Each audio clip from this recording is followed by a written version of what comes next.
দুর্নীতির মামলায় শেখ হাসিনা এবং তার ছেলে সজীব ওয়াজেদ জয়ের বিরুদ্ধে রেড অ্যালার্ট জারি করার পদক্ষেপ নিতে পুলিশ হেডকোয়ার্টারে চিঠি পাঠিয়েছে দুর্নীতি দমন কমিশন দুদক।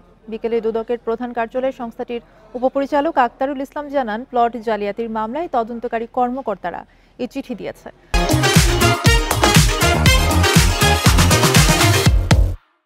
চিঠিতে বলা হয়, শেখ হাসিনা ও তার পুত্র বর্তমানে বিদেশে অবস্থান করছেন।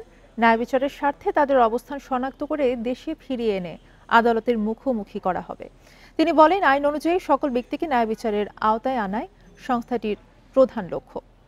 অনুসন্ধান আরও গতিশীল করার মাধ্যমে দুর্নীতি ও মানি লন্ডারিং মামলার সব তথ্য সঠিকভাবে যাচাই করা সম্ভব হবে বলেও জানান তিনি।